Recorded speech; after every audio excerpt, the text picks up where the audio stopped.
Welcome to TYT. I'm your host, Anna Kasparian, and we have a massive show ahead for you all. Really looking forward to the program today, where we're going to start with a fantastic interview, followed by incredibly important and substantive stories regarding the fact that, the federally subsidized unemployment benefits expired more than a month ago, but more Americans are quitting their jobs. Why? What is motivating them to do so? Some interesting data coming from the Bureau of Labor Statistics. We'll get into that. We'll also show you just how disastrous the privatized childcare model has been, not just for families raising children, but for the economy overall. So we'll get into that as well. And later on in the second hour, John Idarola of the Damage Report will join me to discuss a January 6th rioter who decided to represent himself in court and ended up getting in a lot of trouble as a result. I'd like to say that's a fun story, although I feel a little bad for the guy. Sometimes it's not so great to have too much confidence in yourself. But before we get to all of that, I am super excited to begin the show today with an interview. Joining us now is Representative Ilhan Omar, Congresswoman from the state of Minnesota, and author of This Is What America Looks Like: My Journey from Refugee to Congresswoman. Congresswoman Ilhan Omar, thank you so much for joining us today. Thank you for having me, Anna. There's so much I want to get into, but I do want to actually start off with your book and your story, because as someone who did come to the United States as a refugee, you experienced quite a bit, especially in regard to the vetting process that's necessary to allow for refugees to come into the country. And look, as someone who came to the US as a refugee, what are your thoughts about how the United States is responding to asylum seekers at the border today, even under the Biden administration? Yeah, I mean, my story is, as you've just mentioned, is uniquely American, right? We are used to processing people. We are used to seeing immigrants and refugees not just at our border, but arriving at our shores as well. And it's been really saddening to see that we are not holding up our ideals of welcoming immigrants with open arms. The United States is supposed to be a beacon of hope, and the current brokenness of our immigration system really is putting a dim light on that, and it's important for the administration to really re-examine what they have to do in order for us to continue to be that country that is seen as a beacon of hope, where people do run to and seek refuge. I'm curious why you think this is happening under the Biden administration. I mean, the Trump administration was notoriously brutal when it came to the issue of immigration. And Joe Biden campaigned on decency, on really serving as the antithesis of the Trump administration. And the facts matter. I mean, when you see what happened to Nigerian asylum seekers at the border recently, it shows that, Biden tends to try to straddle, right, between appeasing the right wing and the fear mongering that they engage in, and also attempting to at least rhetorically appease progressives. What do you think is the calculation behind that? I mean, I think it's just another reminder that things don't really change regardless of what administration we might be dealing with. And although this administration promised decency, the way that they are dealing with migrants at our border has been anything but decent. I think the reality is, obviously, the last 4 years has sort of dismantled many of the processes that we have in regards to welcoming people in our country, whether it is our refugee system or whether it is our system that allows for people to seek asylum. It seems as if we had forgotten that it is an international right for people to seek asylum. We still have a lot of the Trump era policies as part of the policies of this administration. They actually, instead of overturning it, are defending it in court, which is just astonishing and shameful. We obviously know what's happening in regards to children, as well as they're being kept in conditions that are also not decent. We have to continue to pressure this administration. We have to continue to speak up for the humanity and dignity of everyone, regardless of how they arrive at our borders. And we have to make sure that people realize that our immigration policy has often had cruelty at its heart, and in many ways, as we have exported this idea of being a beacon of hope, in many ways we can be cruel, and it is. It's necessary in many ways to continue to advocate for policies that put us in line with our ideals, because as a nation, I think we are a nation of compassion. We are people who care for one another, and we have to fight the urge to politicize everything and to not see human suffering as something that we shouldn't allow as a nation. Right. I mean, the fact that some portion of the country tends to see refugees and asylum seekers as a threat, even given the fact that much of the US foreign policy that takes place tends to lead to destabilizing regions of the world, tends to lead to these mass migrations of refugees seeking safety, seeking a future for themselves. And just real quickly, you do talk quite a bit about what the vetting process was like for you personally. It wasn't a quick vetting process, it took several years. Can you talk about that a little bit?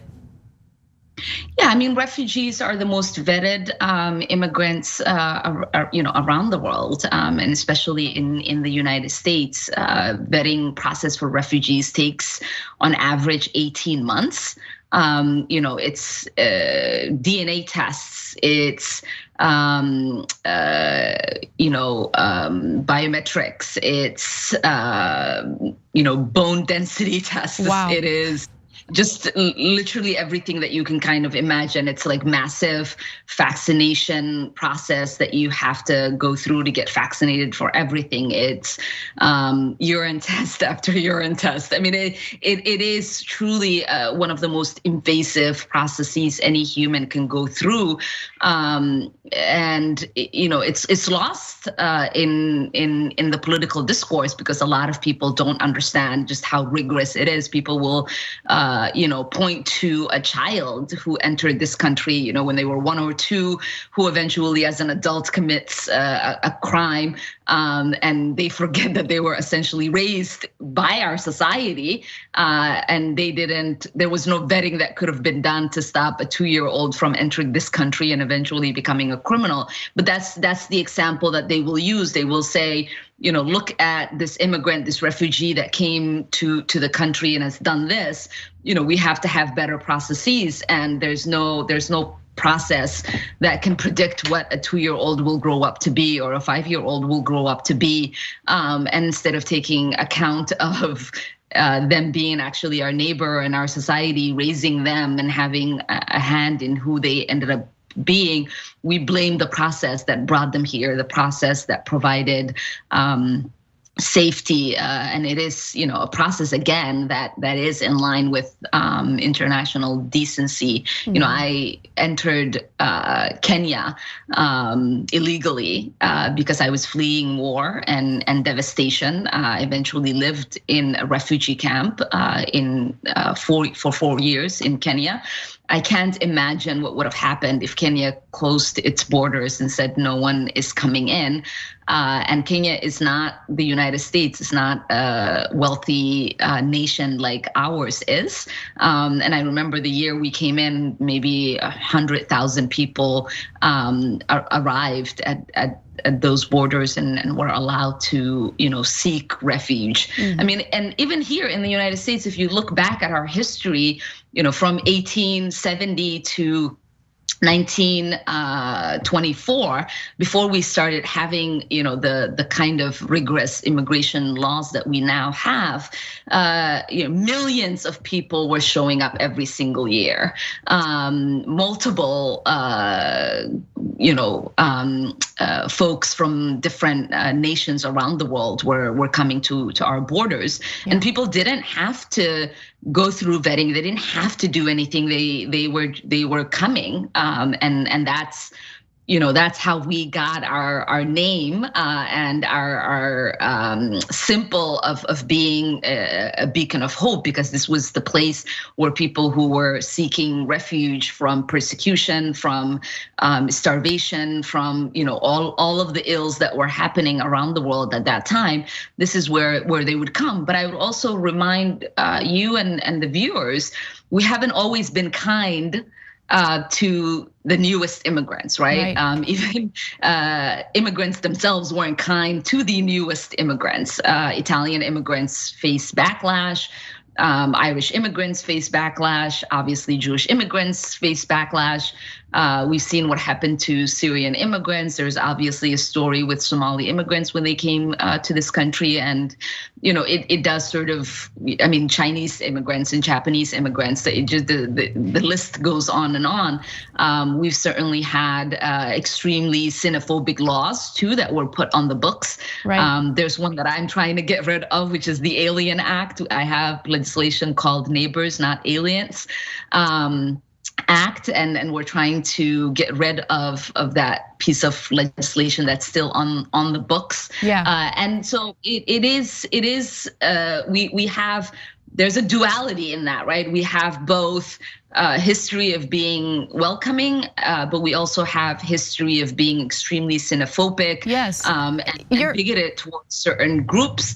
And we, have to appeal to our better angels, because we are capable of being decent. We are capable of having compassion. We are capable of having empathy, and we are capable of welcoming new people as our neighbors. Right. I think you're absolutely right about that. And what I've noticed is that typically politicians use these cultural issues, whether it be immigration or nationalistic rhetoric, in an effort to kind of distract Americans from the fact that they have nothing else to offer.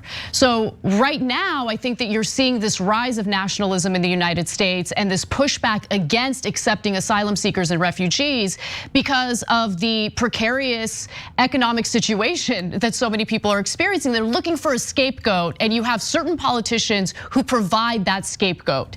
But I think that the passage of robust legislation like the budget reconciliation bill is so incredibly important, because really a lot of the societal ills that we're experiencing right now is based on the anger and frustration that Americans across the political spectrum are feeling as a result of their economic situation. So can you talk about that a little bit? Because this debate about the reconciliation bill rages on. There's a possibility that it won't even pass. And I'll get into some specifics in just a minute, but overall, what are your thoughts about how this debate is going? Yeah, economics has everything to do with the way divisions are manipulated by politicians, right? And instead of me offering you an economic solution to the economic crisis that you and your family is experiencing, what if I just told you that there's someone else that's getting an economic opportunity, and that's who you need to fight, and not me for not fulfilling my promise and doing what I need to do on behalf of you as your legislator? And so that's really what happens in many parts of the world. That's what's happening here in our country, and it's necessary for us to fight for economic policies that are able to sustain people. When we're talking about the Build Back Better agenda, it obviously has solutions to the childcare crisis that exists in our communities. That's making it hard for so many families not to be gainfully employed without worrying about their children who's caring for them, or using their whole paycheck to essentially pay for childcare. It certainly has paid leave so that you are not at risk of losing your job if you are sick. It has all of these policies that help you care for your elderly family member or your disabled family member in the care economy. It has policies that address the anxiety that the young people and the future generation have in regards to what kind of future they will inherit, right? Do you feel though? I mean, it's a robust bill, certainly more robust than we've seen from corporate Democrats in recent years. So, do you feel the Democratic leadership is really fighting hard enough for this? I mean, Chuck Schumer is the Senate Majority Leader, and when you compare the way he's handling unifying the caucus, the Democratic caucus, versus how Mitch McConnell was able to unify the GOP when he was the Senate Majority Leader. I mean, it's night and day, and pretty frustrating because really voters don't feel that Democrats really have an excuse right now. They have control of Congress. Yes, it's a slim majority, but they could do away with the filibuster if they really wanted to in the Senate. You have the executive branch dominated by the Democratic Party, and voters are getting pretty fed up. They're like, hey, we did what we were supposed to do. We rallied in support of the Democratic Party that campaigned on all of these promises, and now we're hearing all these excuses about a Senate parliamentarian, about Manchin and Sinema. Do you think that Democratic leadership is fighting hard enough on this issue? I mean, what we have to remember is that we did make a promise to the American people, and they helped deliver the House, the Senate, and the White House to us. And if we don't fulfill the promises that we made to them that made that possible, we're not going to have the majority in the House and in the Senate, and we're not going to be able to get anything accomplished. The fact that we have set a strategy as the Progressive Caucus in saying we want the full agenda of the Build Back Better agenda, and Speaker Pelosi and Majority Leader Chuck Schumer and the president himself are all walking in lockstep with us, really says that for the first time there is some unity and cohesion in trying to accomplish this agenda. Now we have some members who are and outliers actually in our caucus, both in the Senate and in the House, and I think it's time for us to get serious with them and say you have to get on board. This agenda is too important to fail to the American people. And one final question for you, because I know you have to go, and thank you for being so generous with your time. President Joe Biden is attempting to placate, to appease the corporate Democrats in the Senate, namely Kyrsten Sinema and Joe Manchin, by lowering the price tag associated with the budget reconciliation bill to the tune of $2 trillion as opposed to $3.5 trillion. What does the Progressive Caucus propose to do if Democratic leadership does in fact move forward with cutting the price tag on that bill? Do you guys plan to continue standing your ground and vote against the bipartisan infrastructure bill, or are you willing to negotiate and lower the price tag associated with the reconciliation bill? Yeah, so the way that we ended up getting to the $3.5 trillion price tag is by looking at the priorities that we've had, and calculating how much money will go into funding each priority and for how long.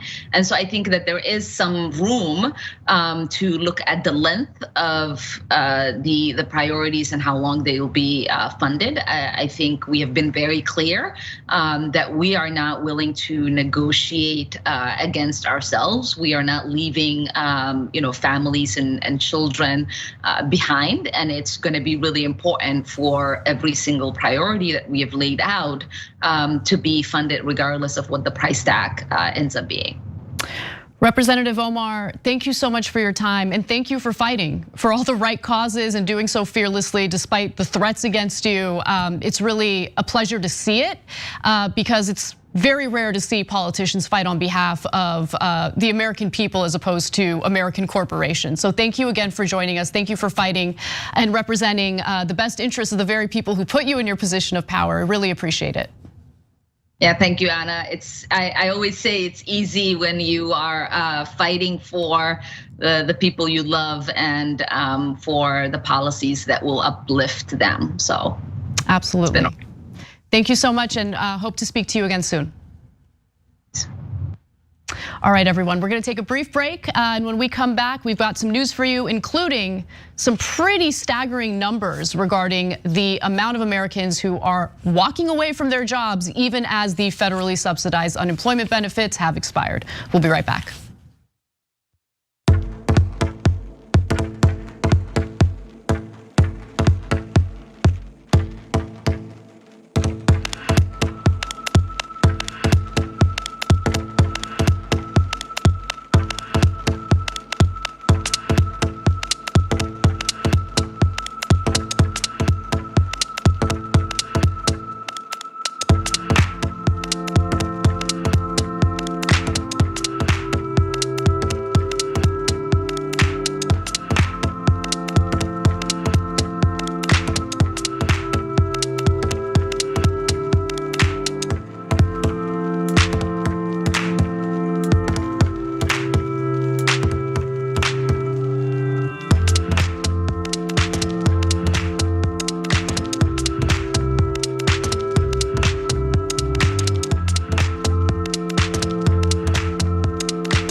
What's up, everyone? Gonna read some comments and hope you enjoyed that interview. I know I did. Let's start off with our members who had a lot to say about the interview. We'll start with American, but I say tomato. I've been watching so much TYT, I kept having to write the word cinema at work today, but the normal spelling always looks strange to me now. I totally understand that. Meg writes in and says, Congresswoman Omar too strong. Trigger Incarnate says, Ilhan and Anna on the same segment. This may be the classiest segment TYT has ever done. Thank you. I hope you guys also enjoyed the substance of it, including, I thought, what I always appreciate about progressive Democrats in Congress is their willingness to criticize members of their own party. So I think that her critique on Biden's immigration policies was on point, and I'm really glad to hear her talk about that. Eclectic Miscellanea says, it's great to see Ilhan Omar on TYT. I hope this is a good sign that Representative Omar and the rest of the squad are willing to go on progressive media where they have a chance to actually talk about progressive politics and not just on the corporate media that leadership probably wishes they'd stick to. Yeah, I mean, I'm really happy that she came on, and definitely check out her book. I think that her story is an important one, and we love to talk about the American dream. I mean, not here on this show because we know what the reality is. But when you talk about freedom, when you talk about this country offering so many opportunities to people, I mean, it's important to take a good hard look at how much policies have kind of went in a completely opposite direction. Moondragon says, we love you, Ilhan. This is in our super chat section. Lepton Soup 337 says, we need more people like Ilhan representing notions of decency and dignity in our legislative bodies. America is a country of immigrants and they should have a seat at the table. Ilhan Omar for the win. Peter Hamby with another poem, from an immigrant to a representative, Ilhan story strives. Her book of sadness, colored in blood and with bones, Our America. Renee Lamore says, I voted for Ilhan and will vote for her again. We need more people in Congress like her. And Stephen Turner says, Ilhan Omar quoting Lincoln, doesn't get any better than that, you wonderful and courageous woman. So it was a really great conversation. I really enjoyed it. So Just want to also thank our new YouTube members, including Ron Wilson and Always Dragon. And I think that's it, man. I read all the comments. I have stuff to promote, but I'll do it later. I think I need a little bit of a breather. So let's get back to the show.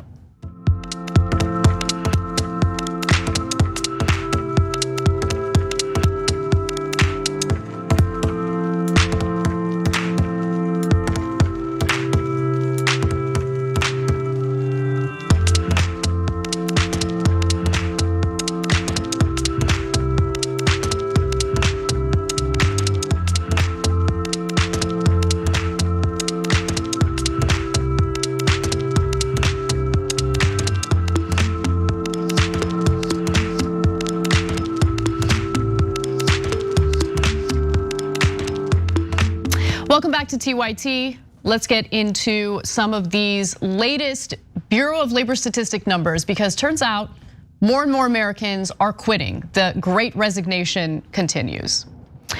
A new report by the Bureau of Labor Statistics finds that a whopping 4.3 million Americans decided to quit their jobs in August. And guess what? That trend continues even though the federally subsidized unemployment benefits expired more than a month ago. So what's going on here? Now in August, some 892,000 workers quit accommodation and food services jobs, and 721,000 quit retail positions, and that's according to the Bureau of Labor Statistics data. The healthcare sector also took a hit. 534,000 US workers resigned or quit from healthcare and social assistance positions.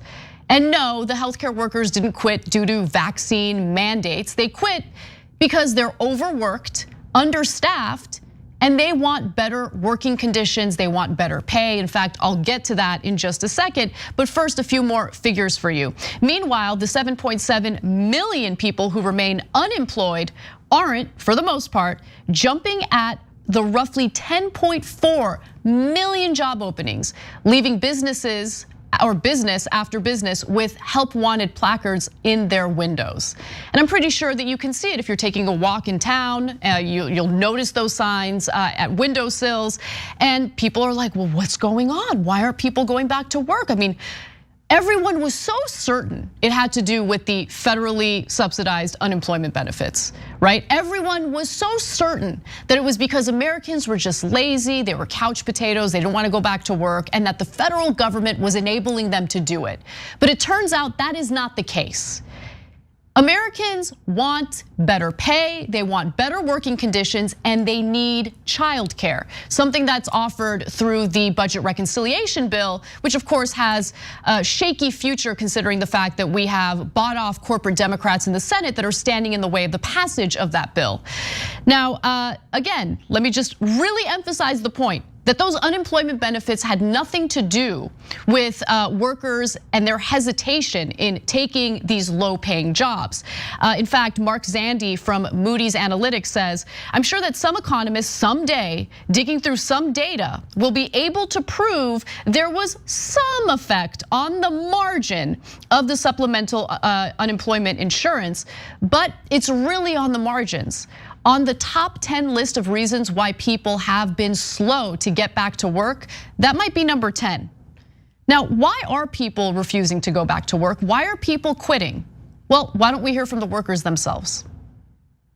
In the last year, the rate at which workers ages 30 to 45 resigned rose by over 20%.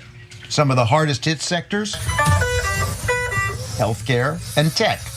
The specific reasons, first and foremost perhaps, burnout. Your staffing is at an all-time low. The morale is at an all-time low. It's traumatic, it's stressful. We're at a breaking point. We don't want to do this anymore. They just didn't care about me anymore. I'm done. I am not working here anymore. I don't feel safe. Workers like these are quitting their jobs at the highest rate in 20 years. Because for many of us, the pandemic has prompted a professional reassessment. So says Harvard Business School's Sidal Neely. We cannot underestimate the extent to which people have experienced such stress, such anxiety, and a ton of burnout in the last 18, 19 months. That is also driving their interest to say, I don't want this lifestyle as it is, I want to change it. They don't like that lifestyle, they want to change it. And remember, when everything was shut down in the beginning of the pandemic and Americans were home, either they were working from home or they were just home spending more time with their families, that gave them an opportunity to really reimagine what life could be like if they had a little more say, a little more power in the workplace, if they had a little more time to themselves, time for hobbies, time for cooking. I mean, think about the amount of time the average American worker puts into his or her job or several part-time jobs just to make ends meet. And how much time is really left over for that worker on any given day to manage their personal lives. I mean, there's still that component of life as well, whether it's grocery shopping, taking care of your kids and all that, or to just do something enjoyable. And think about basically having to do that day after day for pay that doesn't actually cover the costs that you need to pay for. Things like childcare, for instance. And that continues to be a huge problem. In April of 2021 alone, 64,000 female workers left the job force. And part of the reason why, or massive reason why, is because they could not afford childcare. And that's something that needs to be fixed. It's something we'll get into more detail later on in the show. But what's also fascinating to see is that workers, for the first time in literally decades, have some leverage. So when it comes to the workers who are refusing to go back to work, they have some demands. They want flexibility, they want better pay, better working conditions. But what about the workers who are still employed? Turns out that we're starting to see some organizing taking place that's actually pretty effective. And I want to give you a few examples. More than 100,000 unionized employees between Hollywood production crews, John Deere factory workers, and even Kaiser Permanente healthcare workers are threatening to strike unless they get better contracts that offer better pay, better treatment, better working conditions. And guess what? They're able to do that because for the first time in such a long time, they have the leverage to do so. So let's go into the details of that. So in a near unanimous vote, unions representing more than 24,000 Kaiser Permanente nurses and other healthcare workers in California and Oregon authorized a potential strike after contract negotiations stalled. Roughly 38,000 Kaiser workers have now authorized their union leaders to call a strike if necessary. So what they're asking for is, in my opinion, totally rational. Think about what healthcare workers have gone through during this pandemic. They want better pay. In the case of these Kaiser nurses, they're asking for a 4% increase, annual raise as a result of this new contract, right? Now, the offer was only 1% in an annual raise. And so the workers are like, nah, we're not accepting that contract. We want something better. The employers also wanted to create this two-tiered system where the current Kaiser workers would be paid better than new Kaiser workers, meaning that the new contracts wouldn't apply to new employees. And I really commend the nurses here for rejecting that because they do not want to create a two-tiered system. They want solidarity in the workplace and they demand better. So there's a possibility that tens of thousands of Kaiser nurses could strike unless these negotiations move forward in a positive way. John Deere workers, we're talking about factory workers, more than 10,000 of them could walk out after overwhelmingly voting to reject a new contract negotiated between the farm equipment manufacturer and United Auto Workers over the weekend. Now, let's get into some specifics here because they were offered a pretty significant pay raise. However, they're demanding more, and it makes a lot of sense given how much this company has made in revenue. So 90% of the union's members rejected the proposal that would provide immediate 5 to 6% raises for most workers. Workers said the pay raises were inadequate given that John Deere is expected to make nearly $6 billion, that's with a B, $6 billion in profits this year. That's not revenue, that's profits. That means after John Deere pays everyone, pays their bills, cost of operating, all that. After all of that is said and done, they make or made $6 billion in profits alone. No, you gotta give the workers more pay. Because you can't produce that kind of revenue, you can't produce that kind of profit without the workers, period. And I love the fact that they're standing their ground on this issue. And then there are the 60,000 workers in the entertainment industry who are represented by IATSE.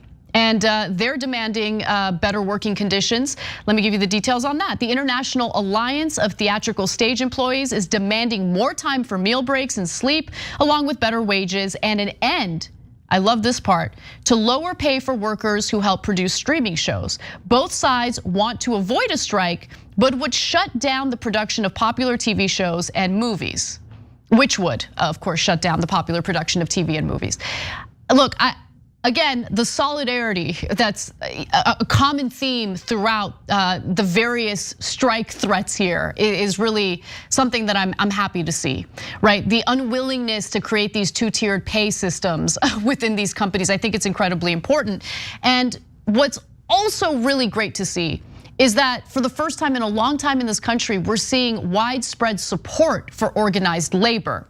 A Gallup poll from September shows that Americans' approval of unions is at a 60-year high, with more than 2/3 of those surveyed and 77% of Americans ages 18 to 34 voicing support for organized labor. Look, these employers thought they could just do whatever they want, create a situation where workers are desperate and they have no choice but to take any job they can and get away with it. But I guess the silver lining in this incredibly awful and tragic pandemic is that it created a situation where workers kind of woke up. They were shaken out of their complacency and they realized that they have some leverage. All they need to do is really organize and use the leverage they have to demand better working conditions and better pay. And I love to see it. And I especially love to see all of those congressional bums who called for an end, a premature end to the unemployment benefits because they thought it was making workers lazy. I'm happy to see that they're proven wrong now. But will they admit that they were wrong? No.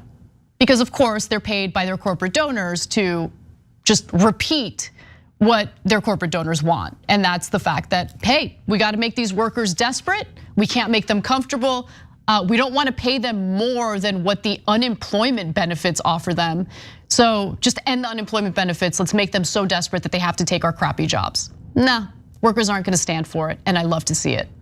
All right, we got to take a break. When we come back, we'll talk about childcare and compare the United States to other countries in that regard. We'll be right back.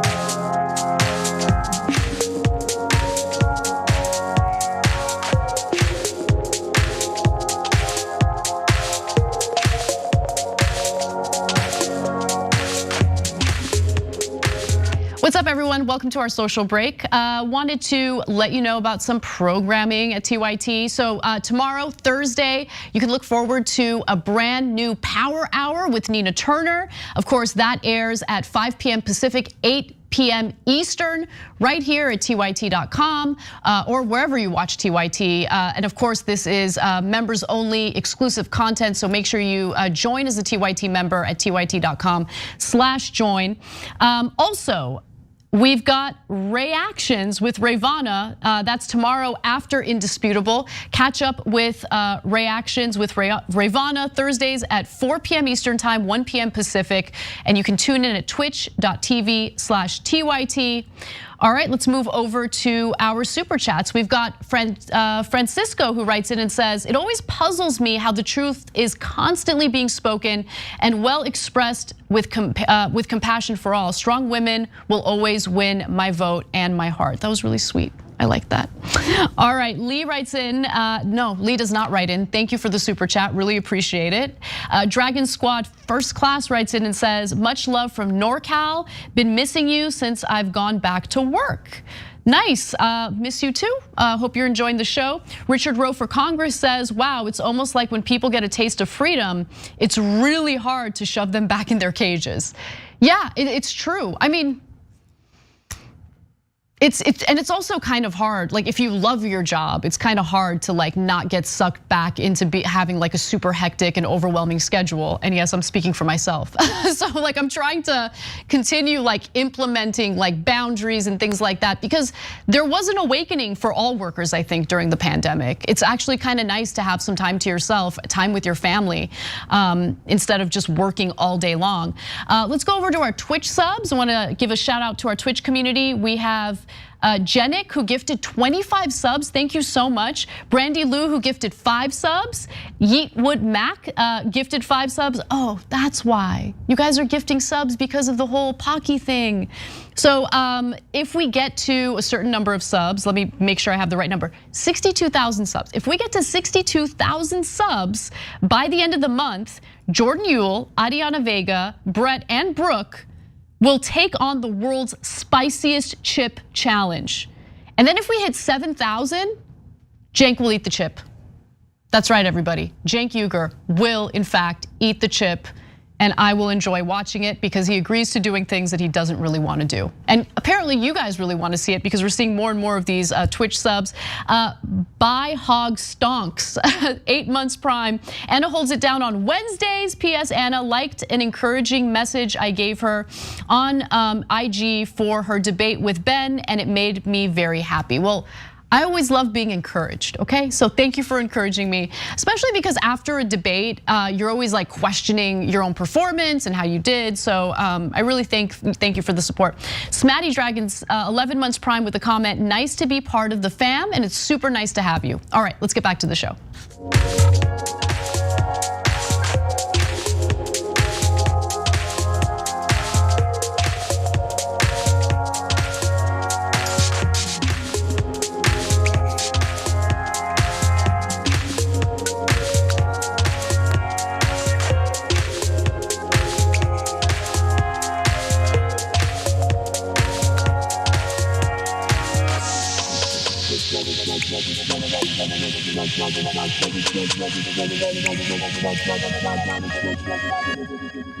What's up, everyone? Welcome back to TYT. DJ Bart Kyle on the ones and twos. Edwin Umanya managing the stage.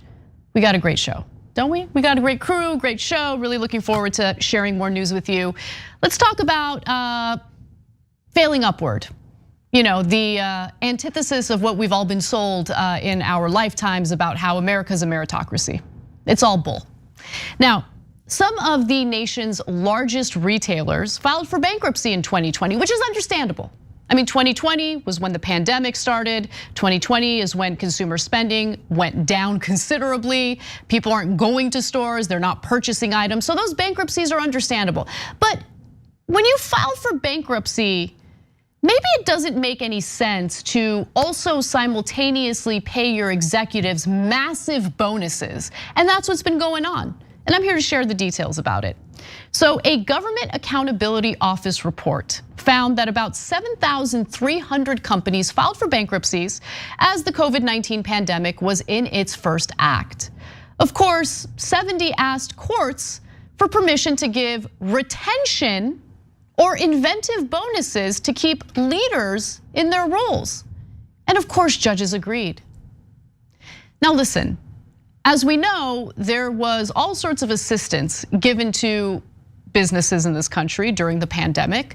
That seemed to be the top priority for our congressional leaders. They wanted to ensure that they made these businesses whole with forgivable loans as long as they don't fire their employees. And there were a lot of businesses that did not go bankrupt. There were businesses that found ways to adapt to the fact that people were staying at home.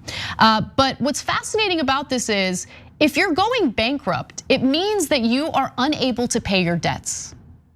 Now, if you're an average American and you're unable to pay your debts, we know how the elite tend to think of you, right? But the elite apparently not only fail to pay their debts, when they file for bankruptcy, they turn around and pay themselves a considerable amount of money. So in 2020, amid the pandemic, 630 companies declared bankruptcy, the highest count since 2010. We had all heard about the court-approved bonuses for 5 executives at bankrupt Purdue Pharma, totaling $7.1 million last year. You couldn't miss the $16 million in bonuses Hertz paid to keep its management team in place as it drove into bankruptcy last year. So you want to retain your executives who failed the company and had to file for bankruptcy. Okay, I mean, retaining failures, I guess, is a great idea, but like paying them like $7.1 million. It's unbelievable. The average bonus was roughly $701,000. The top bonus was $13.3 million, and that was just what came after the companies went to court looking to have their debts eliminated. So some more specific figures that I think is worth sharing with you guys. There's Hertz CEO Paul Stone, who received the $700,000. Chuck E. Cheese CEO David McClippis, he got a $1.3 million bonus. And then you have JCPenney CEO Jill Soltau, who received $4.5 million, just to name a few.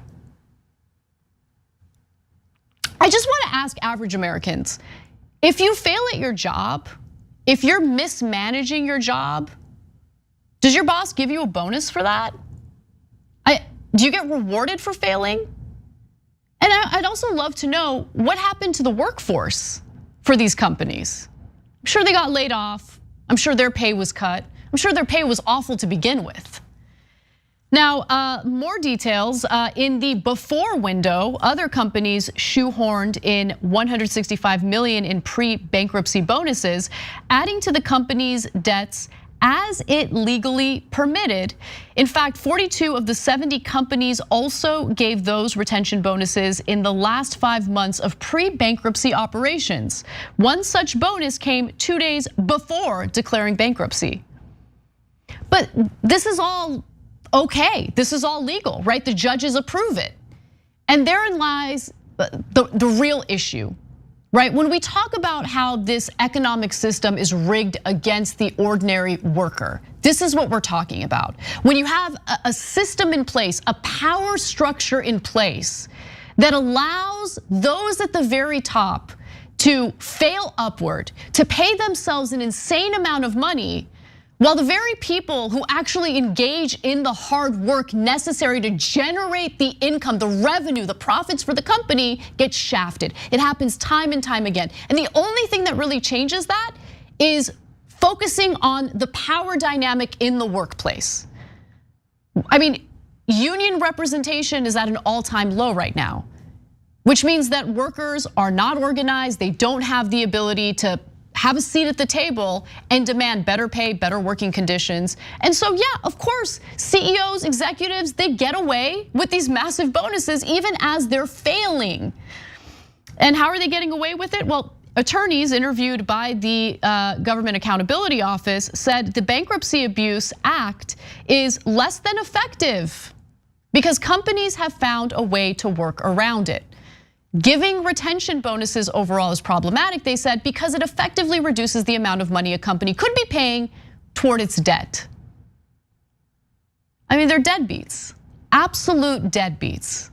They don't pay their debts, they file for bankruptcy, but they simultaneously pay themselves millions of dollars. It's absolutely sick. And then you think about that in the context of a system that does not allow students to get rid of their student loan debt if they file for bankruptcy, because students are powerless. They're the little guys, who cares? The bankruptcy bill codified that. By the way, the bankruptcy bill was championed by our very own president, Joe Biden. But I'm sure if you ask him about it, he'll tell you to give him a break. But no, he doesn't deserve a break, because he's part of what has enabled this rigged economic system. And these executives should absolutely be called out for it. All right, well, let's get to childcare, since I promised that earlier. And I think this is honestly the story that should be the focus of the labor shortage and everything that we're experiencing right now in the economy. The lack of affordable and accessible childcare is holding women back from re-entering the job market. In fact, 64,000 women left the job market in April of this year alone. Now, compared to other nations in the world, childcare, the childcare system in the United States is really awful. It's far behind. I mean, when you look at other developed nations, we fall behind on education, we fall behind on healthcare. I mean, land of the free though, right? Work yourself to the bone and you get very little in return. Now, in the United States, federal, state, and local governments spend about $1,000 a year on care for low-income children ages 2 and under, and $200 on other toddlers. For children under 3, only the poorest working families qualify for subsidies, but fewer than 1 in 6 receive the help. By the way, Bill Clinton's welfare reform had quite a lot to do with that. Now, the only government support for early care comes from the Child and Dependent Care Tax Credit. It benefits higher earners most. The average credit is $586 and $124 for the lowest earners. Wow, whoa. I mean, let's not get crazy, that credit. And when you look at the costs of childcare, you'll understand how ridiculous that social safety net really is. Now, you go to other developed nations and they're killing it. They're killing it because they have better priorities than we have here in this country that's dominated by corporate interests. Rich countries contribute an average of $14,000 per year for a toddler's care. Wealthy countries in the Organization for Economic Cooperation and Development spend an average of 0.7% of GDP on childcare.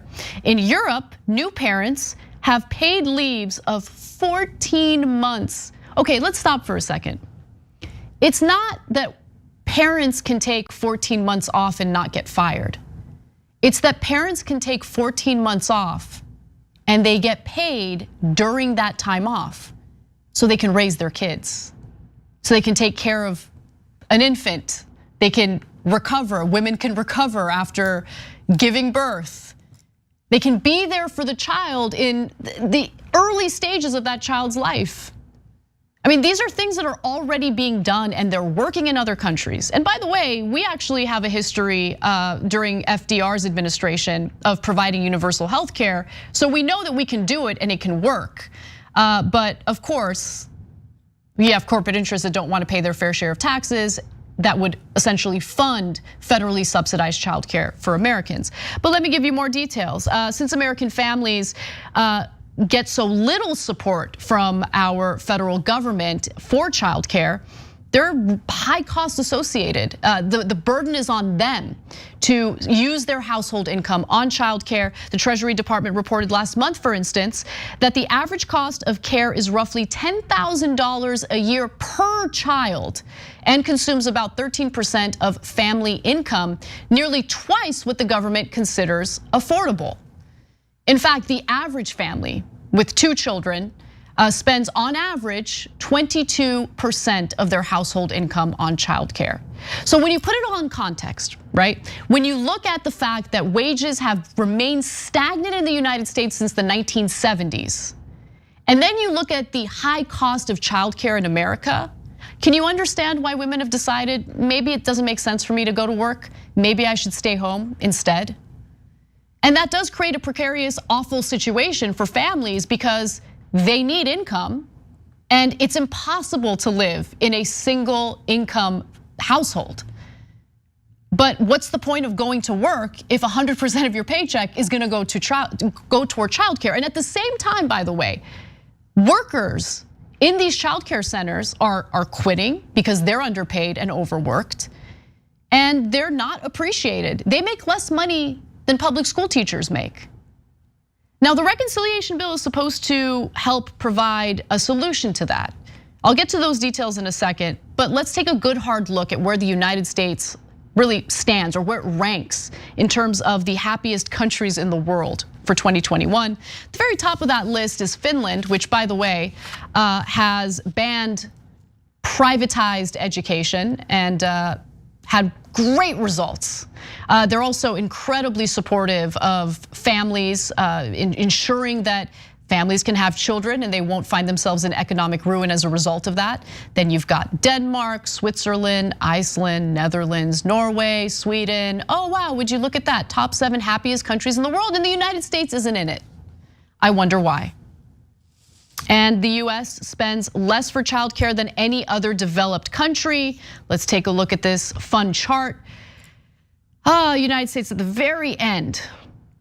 But Norway, Iceland, Finland, Denmark, Germany, Sweden. I mean, we live in the richest country in the world. We have the resources to do it. And as I mentioned earlier, we did do this once.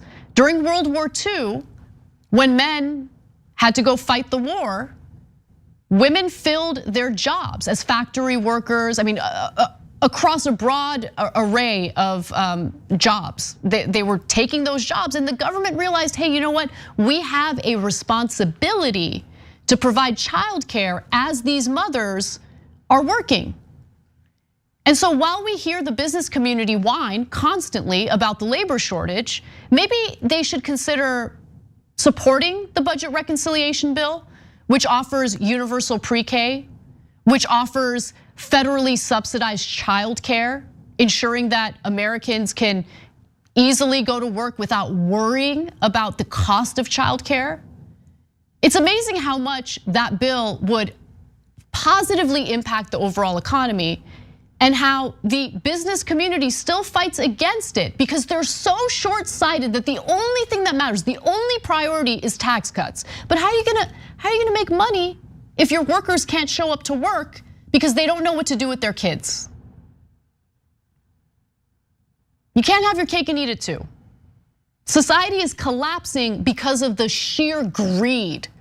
And what's really unfortunate about it is that these short-sighted, awful people are being empowered, enabled by corporate Democrats in the Senate. People like Joe Manchin and Kyrsten Sinema.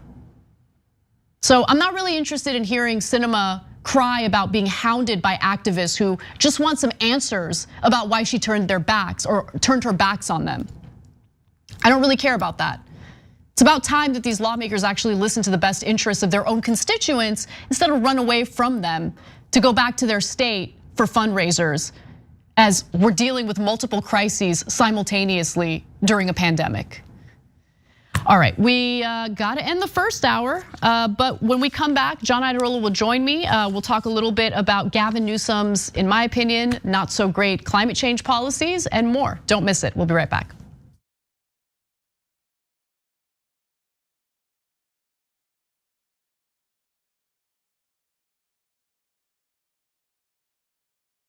Every day, the Young Turks delivers 2 hours of solid, fact-based, timely news and progressive commentary on all the day's most important stories. We keep our viewers informed while also providing perspective and insight on the news we cover, so you understand not only what's happening, but also what's happening behind the scenes, the stories behind the stories.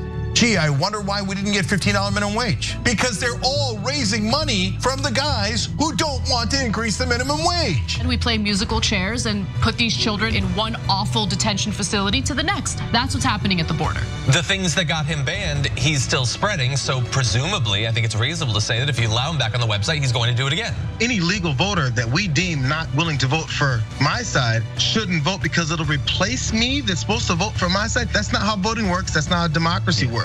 And while many people following today's political news can get discouraged about the direction of the nation and the world, that's not us. At TYT, we're genuinely optimistic about the future, and with good reason. Today, wide majorities of Americans agree with our progressive stances on issues ranging from healthcare and education to climate, immigration, and wages. The rising generation of young people are also overwhelmingly progressive in their political beliefs and policy objectives, and they're increasingly flexing their muscle as voters and activists to demand change from our elected officials. The traditional mainstream media is mostly AWOL. They, along with the government and many other cherished institutions, have been captured by corporate interests. Audiences sense that they're not getting the whole story or even the truth from once trusted outlets, whether broadcasting cable TV news networks or national newspapers and magazines. The Republicans say we will serve our corporate masters at all costs, including killing democracy, yet Here we are.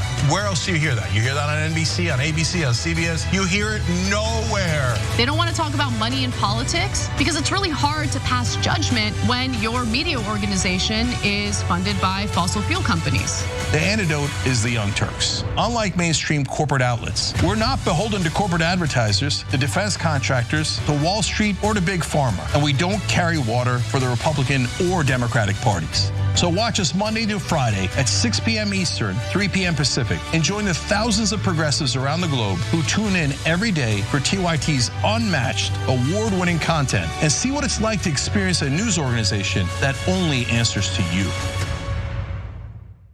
I'll continue to sit. I'm going to continue to stand with the people that are being oppressed. The president labeled him a son of a bitch. I don't think it's good to be a distraction to your team. To stand proudly for the national anthem. You know, some of these people need to move to another country. Well, you shouldn't be playing, you shouldn't be there. Maybe you shouldn't be in the country. The president is put in place to amplify the racists in this country. Black men and boys are killed at an exponentially higher rate than white men and boys, as outlined by PBS. Black people are most likely to be killed by police, found mappingpoliceviolence.org. Personally, my biggest gripe is not seeing how sports and politics have been attached at the hip. From the jockey syndrome, to the Negro Leagues, to Tommy Smith and John Carlos, Muhammad Ali, to modern day and everything in between. This is not an escape. It is a reflection of reality and a reflection of the times.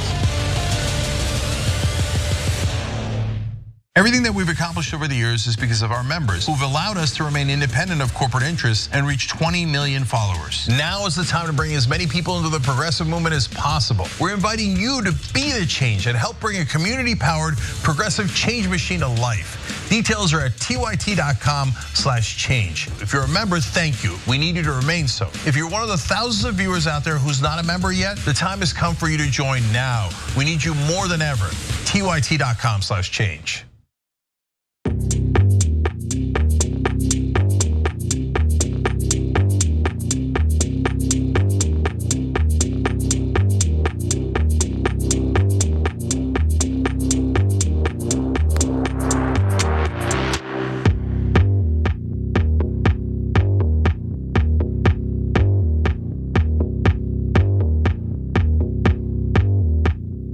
What's up, everyone? Welcome back to TYT. Anna Kasparian and John Iadarola with you. John, it's been a long time. It has been. You've been gone for 6 months. We're glad to have you back. Yeah, it's funny because I was gone for a week, but everyone, this was the first time I came back and everyone was like, it's so good to have you back. Like I was gone for a month or something, which, can you imagine being off for a month? I have to just imagine it because since I was 14 working as a busboy, I haven't had a month off. Right? I don't think. Wow. That would be cool. We'd get bored. No, I doubt it. You might. I don't know. There's so much to do. She went away, and on the Friday edition of the Damage Report, I made some reference to Anna, and she texted me, "I'm watching," and I just thought, yeah, but why? Okay, Why are you all right. watching? We were on a drive from Fort Lauderdale to St. Augustine, and you pulled over to listen to the show. We're stuck in a car, and I was like, I want to listen to John. I can do it. I can do it. So it was great. I was really nice. By the way, at one point we made a stop, like a rest break in the middle of your show. So I had to pause it. And I put my earplugs in, or not earplugs, my headphones in to listen to it as we made the stop. And Christian, my partner, my husband, I don't know why. The love of my life, my sun, my stars, my moon. He was like, no. I want to listen too. So yeah, it was really cute. It was probably just because of Jason Carter, but that's nice though. That's nice. You're crazy. Anyway, all right. Well, we've got a great show for you, and I'm actually really happy I didn't get to this in the first hour because I'm sure you have a lot to say about this. Gavin Newsom's new climate change policy. I want to give you the details on that. So,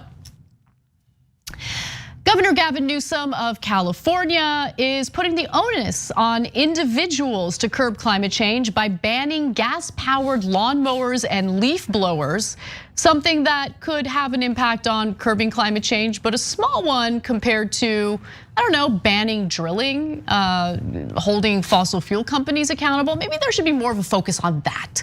We just had a massive oil spill in Newport Beach, California, and Gavin Newsom had some strong words about what we need to do. But when push comes to shove, he does very little in regard to fossil fuel companies. Now, first, let me give you the details on this bill. The bill directs state regulators to stop selling gas-powered equipment that has small off-road engines by January 1st of 2024, or once the California Air Resources Board says such a law is feasible, whichever date comes later. The law also calls for new portable gas-powered generators to be zero emission by 2028, according to the Los Angeles Times. That deadline, however, could be pushed back by the state board.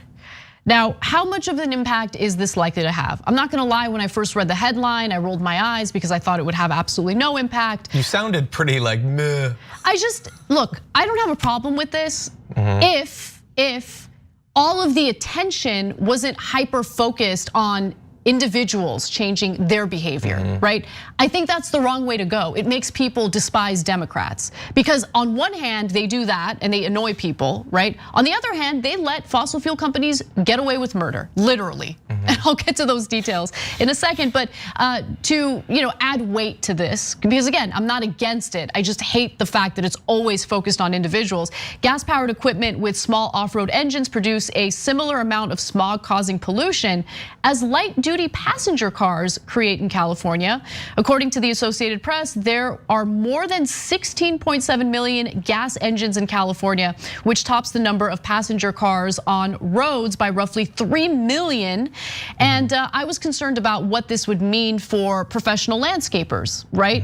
And luckily they did think about that and they're allocating $30 million to help them purchase new equipment so they can do their jobs. And I think that's really, really important. But again, there's very little focus on fossil fuel companies. And when you look at the number of permits that Gavin Newsom signed for drilling for fossil fuel companies in his short time as governor of California, you'll understand why I'm so furious about where his focus is. Yeah, well, and look, and even if you were happy with his climate policy, you can still be mad at him.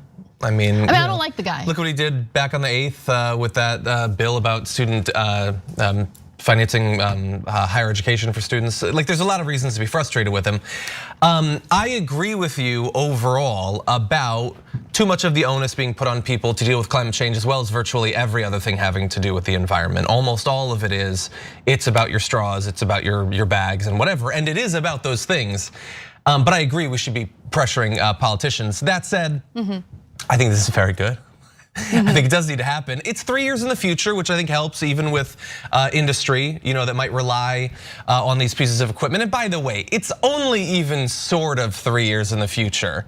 So it's by 2024 or when the Air Resource Board says that it's feasible, and it can be pushed back. And there's this guy named Joe that you got to go through, and like there's so many things that are going to push it back. Yeah. I love the idea also that it's the one that's later of those two. Right. So like, if the Air Resource Board is like, oh, it's totally feasible, let's still wait a couple years. Totally. But it's feasible. That's the whole thing, and I get it. But also, I will say, maybe this is me justifying the fact that I like this because we do have to start to phase these things out. We have to. It's kind of putting pressure on industry. Because before, it might be like, hey, could we get some electric alternatives? And then the industry might be like, well, it's really easy and we already have this thing, like really, why should we do this? Well, they're literally banning them from selling it. They can't, if they want to still be in business, they have to do electric alternatives, battery powered alternatives. And I think that's good. Also, it's putting some pressure on the fossil fuel industry in that they're gonna lose all the business for powering those things. I mean, there's gonna be less demand. Except for potentially coal producing the electricity. But anyway, we can phase that out too. It has to be a two-pronged thing. It's on the use side of electricity as well as the generation side. And you're right, we have to focus on both those things. Yeah, again, I'm not against this, but let me give you more data, okay? So 70% of the world's greenhouse gas emissions can be traced back to 100 companies, according to a 2017 Carbon Majors report by the Climate Accountability Institute. So while I agree that this effort in California could have a small impact, and you're right, it could have an if it leads to less demand for fossil fuels, then you're right. It effectively does weigh into these fossil fuel companies having to essentially adapt to different renewable energy alternatives. But I'm curious how much of an effect it would have, considering the fact that California is not its own country. It's one state in the United States where where you have all sorts of red states that love to empower fossil fuel companies. Oh yeah, no, I have no doubt that Ben Shapiro probably just bought 4 gas-powered ones and he's just running them. He's not even mowing. He's just burning the fuel. And maybe the example I'm about to make is a bad example, but to your point about it being only one state, I mean, California was more heavily regulating car engines for a long time in terms of how much pollution and smog they could produce. And that had effects on the cars that were sold everywhere, because it's a lot easier for corporations to build ones to the most restrictive standard rather than 2 different models. It's not to say that they don't, some do, but it could be that some of these companies will just find that, batteries are pretty powerful now. I have a battery powered mower and a leaf blower too, I think. Yeah, well, it's actually plug-in, but if it's more feasible in terms of the technology and you're already having to make it anyway, and people start to realize that, hey, it's kind of nice not to have to be burning gas all the time. Maybe it's quieter, all that stuff. It might have effects on all the other states too. I would be shocked if it did not. Yeah, we'll see. One thing that I wish California lawmakers also focused on, because remember, they've banned plastic straws and plastic bags, but take a walk outside in California, especially the major metropolitan areas of California. There's trash everywhere. There are plastic bags everywhere. Culver City overrode it and stuff. What happened? What happened? Is there any sanitation taking place? Are they? I don't know what happened, but there's garbage literally everywhere. No, that's Ben Shapiro. He just brings a whole bunch. He just walks around throwing them. You got Ben Shapiro on your mind. Political speech. I mean. Okay, I do want to just quickly touch on the whole drilling aspect of this, because it is important. Because I don't want Gavin Newsom to posture as some sort of climate warrior, when in reality he gives in to his corporate donors, right? So by the way, corporate donors pretty significant in terms of funding in this year alone, lobbying in this year alone. In the first quarter of 2021, for instance, the industry spent more than $4.3 million on lobbying in California. A significant portion of it to oppose legislation that would bolster the state's progress toward reducing greenhouse gas emissions, impose tighter regulations for industrial accidents, and ensure justice for communities most impacted by pollution and climate change. And it has an impact. The lobbying effort has appeared to derail at least one bill prominently touted by environmental justice and climate groups that would have banned fracking and other forms of oil recovery that involve injecting high pressurized water or steam into wells. That bill, called SB 467, would also mandate physical distances of 2,500 feet between oil and gas operation and places such as homes or schools, a distance based on studies showing a correlation between proximity of the operation and poor health outcome, including cancers, respiratory ailments, and low birth weight in infants. So the lobbying works in this great state of California, this alleged blue state that really looks out for the little guy. I mean, no, the corporate Democrats completely run things in this state, and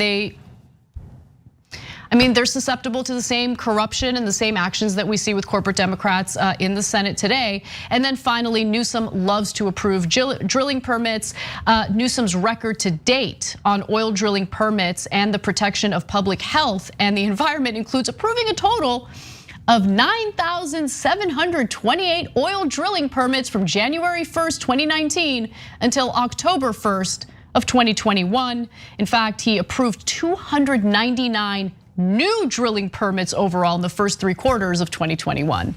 So Mr. Tough Guy, who really wants to take the fossil fuel industry to task, he's rhetorical about it. He'll speak about it, but when push comes to shove, he'll sign those permits because he knows who pays his checks. Yeah. I think the dude, when he was a kid, he got stung by a jellyfish at the beach, and he's had a vendetta against our beaches ever since. And he won't stop until they're covered in oil. Look, he's just crude intentions. He's a pretty face on corporate corruption. That's what Gavin Newsom is. I don't think he's that pretty. I don't either, but he seems to trigger right wingers because of his hair. I don't know. Like they're super jealous of his good looks. He's like, if you used machine learning, it's like, give me a politician. Totally. Just be him. All right, let's get to one more story before we go to our next break. So, Governor Greg Abbott, he got fooled by Lauren Windsor, who does these wonderful pieces through her organization known as The Undercurrent. She poses as supporters of right-wing politicians and then gets them to admit some pretty terrible things. And this recent incident with Governor Greg Abbott helps to dispel the notion that there is not an abortion ban in Texas. That's what we keep hearing from conservatives over and over again. There isn't an abortion ban. Abortions are still legal up to six weeks. Now, we know that it's really an abortion ban, and guess what? In this interaction with Abbott, you'll see what the real intentions are. Let's watch.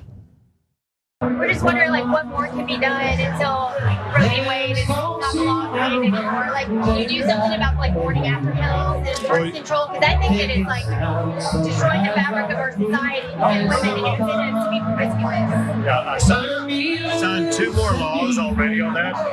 One that prohibits mail order abortion pills from being sent. The other is maybe the most important. It's called the trigger bill. What it means is that if any other state files a lawsuit and the Supreme Court strikes down Roe versus Wade, abortion is immediately abolished in Texas without a unanimous session. So, but basically, we've outlawed abortion in Texas. So basically, we've outlawed abortion in Texas. He said it. Yeah. I mean, look, we all knew it. Be honest. I mean, that's good. We all knew it. I mean, he'll be honest to his alleged supporters. Now we know that Lauren Windsor is not actually his supporter. She's doing this in an effort to get some answers from him. But yeah, we all know it, right? We all know that the plan, the whole motive here is to ban abortion. So why deny it? Yeah. Like I can't stand that whole like act, that game that right wingers play on a variety of issues, right? They'll pass awful xenophobic policies, racist policies, whether it be in regard to immigration or whatnot. And then they'll turn around and be like, no, we're not racist. What? We're not racist. And in this case, they're banning abortion. Women don't know they're pregnant at 6 weeks or before 6 weeks. Most women don't. So it effectively bans abortion. They know that. And the overall like intention here is to get Roe v. Wade struck down by the Supreme Court, by this very conservative Supreme Court. He said it, he's very clear about it. Yeah, and he moved to the trigger bill to say that they're gonna do that. Yeah, it's weird that when it's not a press conference, his focus wasn't on, hey, don't focus on this, we're eliminating all rape. Don't worry about rape anymore. It's weird, that's just what he says like in public to like distract you, but with them, he's very happy about that. Yeah, 100%. And I love that the example, so she gets him, she wants him to say we're gonna outlaw all contraception or whatever. And so he points to the things he's already done and he says we're eliminating the morning after pill by mail. And I just love that worldview that holds both of those things. The most important thing is not having any abortions. Also, I do not want you to have the morning after pill, which can stop you from having to have an abortion. Well, okay, I love that you brought that point up. That's actually our second clip of this whole interaction because Lauren Windsor poses as this conservative who's concerned about birth control allowing for women to be promiscuous. Remember, the one point that I really want to drill into everyone's heads is that this is not a pro-life stance. This is a pro-control stance. They want to control the sex lives of women. The very individuals who claim that they're in favor of small government actually really love big government when it comes to your personal lives. And nothing made that clearer than this exchange with Lauren Windsor and Greg Abbott. Let's watch. I'm not a lawyer, but is there anything you can go further and say like morning after pills and birth control like is not something that will be illegal in Texas? The way that we did it, and here's what I don't know is what further we can do. We did, I know, cut down, but not cut down, we outlawed the ability to get it by mail. but I don't know. Birth control. Yeah. You don't care all over the counter? I don't know. That I don't know. Okay. But maybe. Thank you, Governor. Of course. So he's receptive to it. Yeah, look, I think that she does amazing work, and she's found a lot of good stuff. I would say that that's one that didn't pan out. The goal is to get him to say that we're gonna outlaw condoms and the pill, and he's not saying that. And I think to the extent that he seems receptive, he's talking to someone who he thinks is a constituent, a supporter. I think that can explain a little bit of that. Not to say that he's not a horribly anti-woman radical. He 100% is. And banning the mail order. Greg Abbott went to morning college, after pill. Went to college in Austin. Lover of Texas. Well, I loved it except for the promiscuous women. Rights away from women. There was so many women, and they were just getting up to whatever they want. Like they'd have an idea, and then they do it. Like they should have control of their own lives. It made me sick in grad school. No, but I don't think he's indicating that he wants to outlaw all birth control. That said, the stuff that she got in the beginning, the fact that she got him to just say, we outlawed it, we effectively outlawed it, that's great. We need that on tape. And I don't know how she does all of, does she just literally fly from place to place every day? No. It's amazing, like she never stops. Well, that is amazing, you're right. But what I find even more amazing is that she keeps doing the same thing over again. And they never like figure out what's going on. Like, yeah, maybe it's the subtle disguises, the hats, the glasses and stuff. It's all it takes and they don't know. It really proves that the Clark Kent thing probably would have worked. You throw in glasses, I don't know who you are. You just owned like 4 senators last week, but I guess you're a MAGA girl. Who knows? I mean, I just don't think they pay much attention to what goes on in the media. And we're supposed to expect that they see women as individuals, distinguishable from each other. Yeah, that's unlikely. Right. Yeah. All right, well, we got to take a break. When we come back, we've got more news for you, news you can use. Don't miss it. We'll be right back.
What's up, everyone? Welcome to our social break. Man, we got a lot of comments.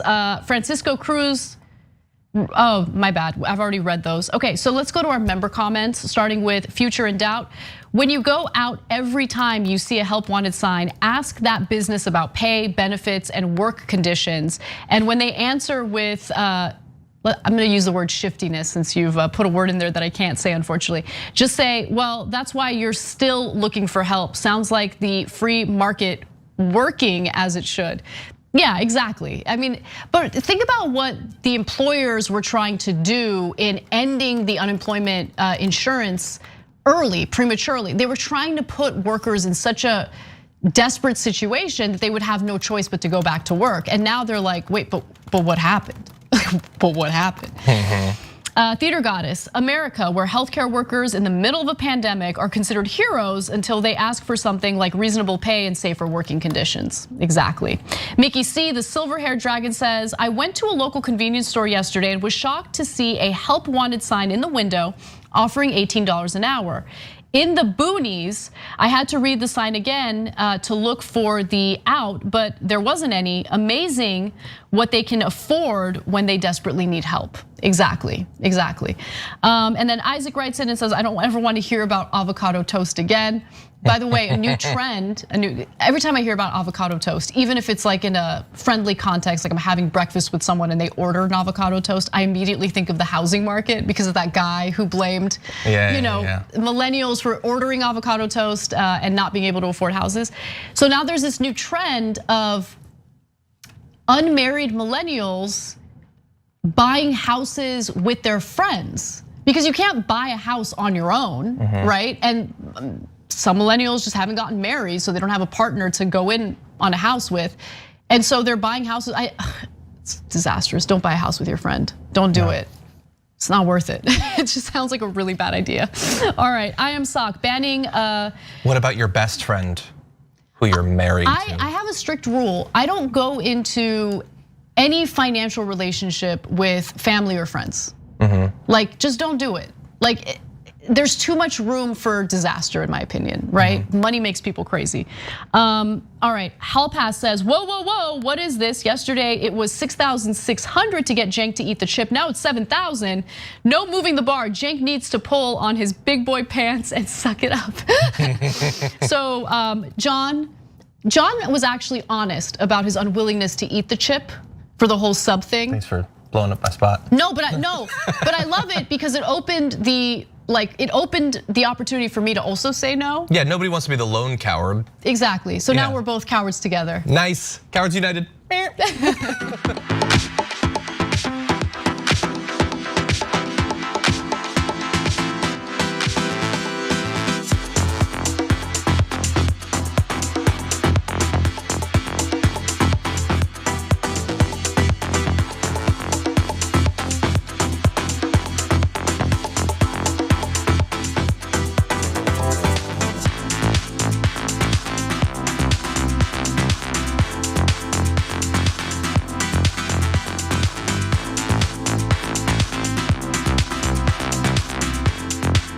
Welcome back to TYT. Anna Kasparian and John Iadarola with you. You might be able to find some tweets from John Iadarola during the live show when he should be interacting with me. Yeah, for some reason she reads tweets, she reads super chats, she's reading members' comments. It's totally cool. She's reading a novel over there. It's literally my job to do that. I'm producing political commentary.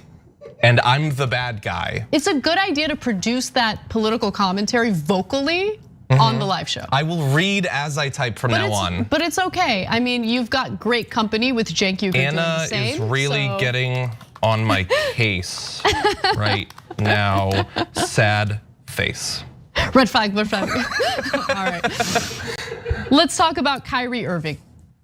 He's in the news today. I know. All right, so vaccine holdout Kyrie Irving, who was taking plenty of heat for not getting vaccinated, is suddenly a champion for the right wing. So first, some context before we get to why the right wing finds him to be their latest culture war hero. Brooklyn Nets point guard and reported flat earther Kyrie Irving was suspended by his team Tuesday after he continued, or his continued refusal to abide by an NBA-wide COVID-19 vaccine mandate. On Tuesday morning, Irving, who is not vaccinated against the virus, was prohibited by the Brooklyn Nets from participating in all team activities. So he wants to specify why he's against getting vaccinated. He claims that he's not anti-vax, that this is really about his disgust in the fact that people are getting fired for refusing to get vaccinated. Multiple sources with direct knowledge of Kyrie Irving's decision have told The Atlantic that Irving is not anti-vaccine and that his stance is that he is upset that people are losing their jobs due to vaccine mandates. Kyrie wants to be a voice for the voiceless, one source said. So John, what are your thoughts? I don't love the fact that workers are getting fired, right? But at the same time, it's voluntary. Exactly. I mean, and also this is about safety in the workplace. This is a public health issue regarding a contagious virus. Now, if workers were getting fired because of a non-contagious illness, whatever, let's say workers are getting fired because they have cancer, right? Yeah, I'd be disgusted by that. That's the wrong reason to fire someone. It should be outlawed, it should be illegal, you get the point. But in this case, we're talking about a situation in which other workers could be at risk. There might be workers in a workplace that can't get the vaccine because of other complications, other health issues. It's a difficult situation because I don't like seeing people get fired. So I get where Kyrie Irving is coming from. At the same time, though, I think you have to take a step back and look at this and look at the broader picture and see it in the context that's necessary. Yeah, look, I will say we're consistent, I think, with athletes and celebrities, taking up political causes. They get to, and we get to agree or disagree based on the merits. We never tell people to shut up and dribble or anything. Bear that in mind with the conservatives when Anna starts reading their reactions to this. Yeah, if he wants to end his career temporarily or permanently over this, he gets to do that, I guess. If he wants to be a voice for the voiceless, or I would say one category of voiceless, because of course there's more than 700,000 voiceless people who literally are voiceless. They died from COVID. Those could also use advocates, I would say. And look, I get that he wants to say that he's not anti-vax because it doesn't sound good to be anti-vax. I would say, how are we defining anti-vax? It sounds like he didn't get the vaccine. He didn't get and the he really is empathizing with the anti-vax people more than those who want to save lives. So I think by some definitions, yeah, you're certainly anti-vax adjacent. I don't know if he cares or anyone cares about the label at this point compared to the other aspects of the story, but yeah, look, we're trying to stop people from dying.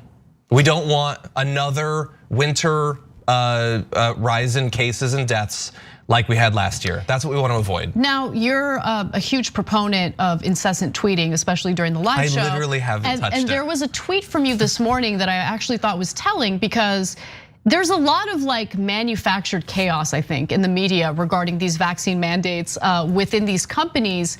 And there's this notion that so many people are getting fired because of their refusal to get vaccinated, but the numbers are actually a lot less than the media would have you believe. You can pull that tweet up because I'm curious. Yeah. So I think it was United Airlines had 66,000 employees, I think it was, and somewhere between 200 and 250 were fired for not complying with it, which works out to about 0.3%. Wow, that's actually incredible, right? Because again, it's being reported as this massive effort in firing people who refuse to get vaccinated, but honestly, the majority of workers, vast majority of workers, agree to get vaccinated. Yeah, there is disagreement, but as Senator Nina Turner and I talked about this on the show yesterday when I think it was ABC News presented it as Americans deeply polarized on vaccines.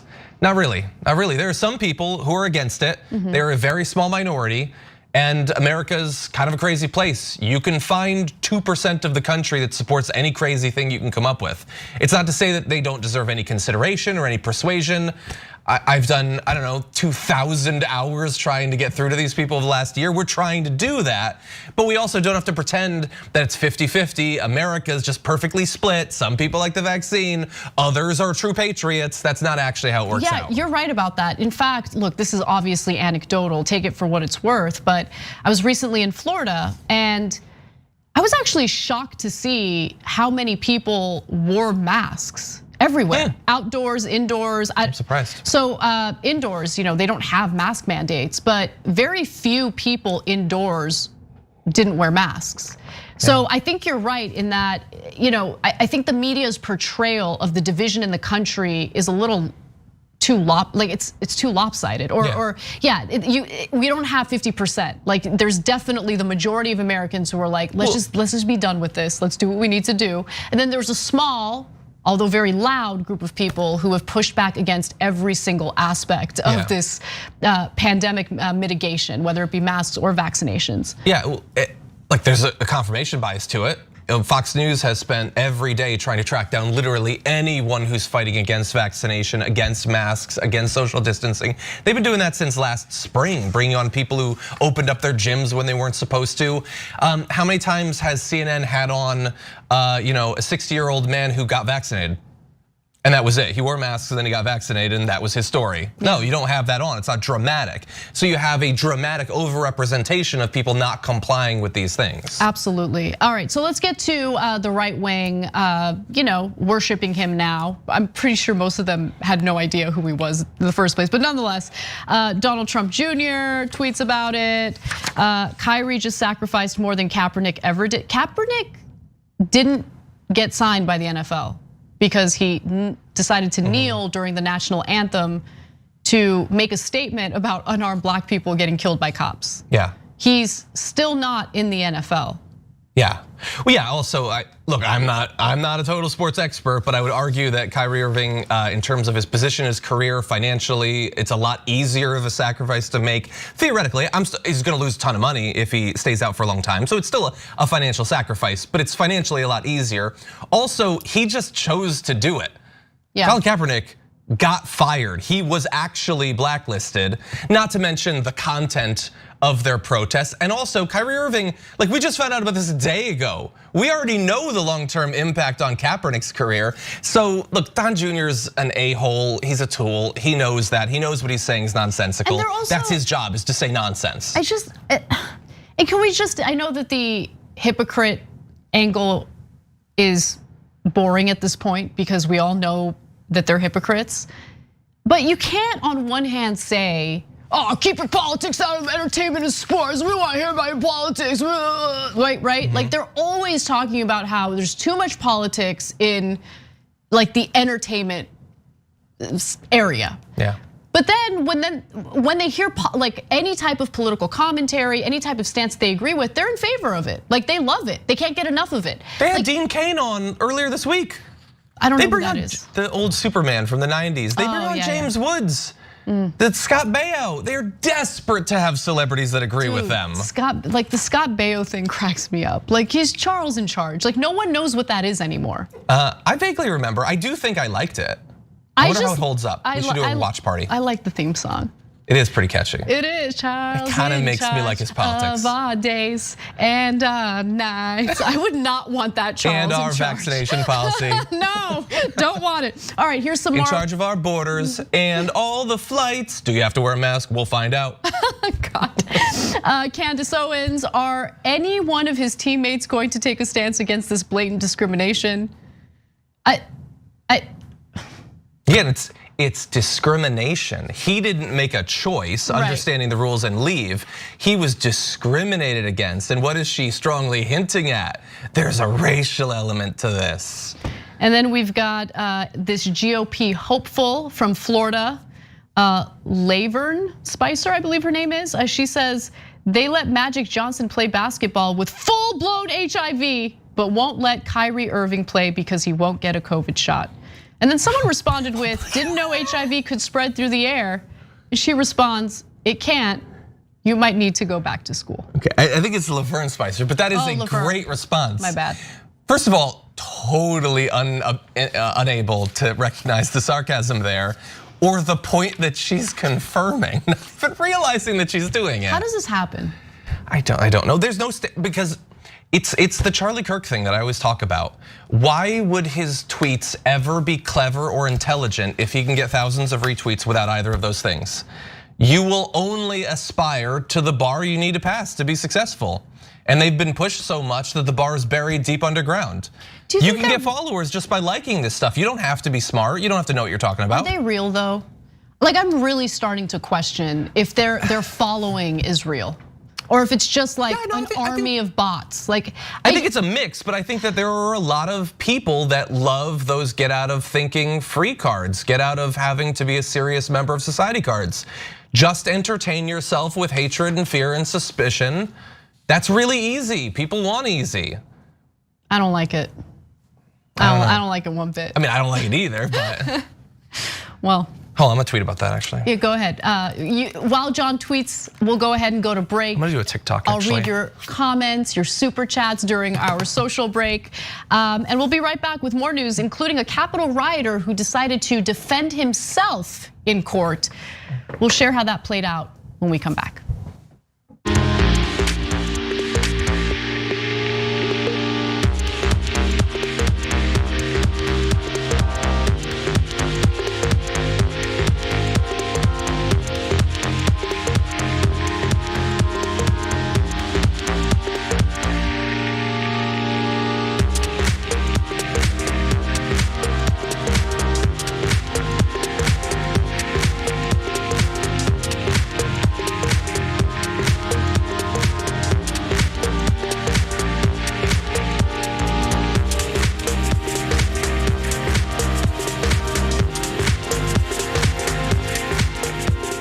What's up, everyone?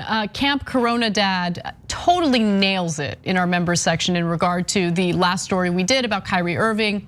Wait, what happened to shut up and dribble? Yeah, definitely. And by the way, like, let me just be clear. I'm not a proponent of that. Even when it comes to political speech I disagree with. As Americans, we should have the right, regardless of what we do for a living, to share our political views. I obviously disagree with his take on vaccines, but I'm not gonna tell him to shut up and dribble. Because he's not here solely for my personal entertainment. He's a living, breathing human being who has his own political views, right? So I don't wanna be a hypocrite on that front. I wanna be able to debunk anything that might be wrong. I want to be able to have more conversations about it. Yeah. And it's just incredibly disgusting and insulting to tell, especially an African American athlete, to shut up and dribble. Yeah, well, and the thing that makes me sick is like there's that brief phantom expectation that, oh, the other side will have to acknowledge their hypocrisy now, or the base at least will recognize like that's kind of embarrassing for Laura Ingraham. But they'll never acknowledge Neither side. No. They won't ever actually say it, and they probably won't even think it. No, of course not. I Am Sock says, voice for the voiceless. Anti-vaxxers are the loudest people in the room. That is definitely true. So true. I know. I want Karen videos. Never shut up. Wanted to shout out Lisa Feidler, I hope I pronounced your name right, as a new YouTube member. Thank you for becoming a new YouTube member. You get all sorts of perks and members only exclusive content, including Nina Turner's Power Hour every Thursday after the main show. You can watch on Thursdays at 5 p.m. Pacific, 8 p.m. Eastern. And that's of course members only content. So if you're not a member, you can either click on that join button or go to tyt.com/join. and just go through the motions and make it happen. All right, I also want to, let's go to Twitch comments. All right, so Jordan Yule called you both cowards. It's for the two of us. Wonderful. I'll eat something disgusting. I made a pizza and ate it on air on Think Tank. I don't know what that is. It's pizza with peeps all over it. It was a trend at one point. I'll eat disgusting stuff. I just don't want to burn a hole through my tongue. It burns in both directions too. Like you don't want that. Don't do it. Sorry. Someone's got to say it. Okay, I'm the real truth teller here. I share the uncomfortable truths. So Jordan, I might be a coward, but I love myself and I'm going to do what's right for me. Yeah. Well, Jordan will get his punishment apparently. Swifty gifted 15 subs. Glitterist, Lady Dread gifted a sub. Drew in Georgia gifted a sub. Mark Melbourne gifted a sub. Cooper, the Cooper Queen gifted a sub. Rubber Fingers, 11 months prime with prime, what? Rubber Fingers. Sub for Representative Omar, super sweet, thank you. And then KFAX, the Destructor, 4 months prime with, I make $11.50 an hour. I'm a healthcare office worker. My boss has already said if they raise the minimum wage, we got to get back to the show.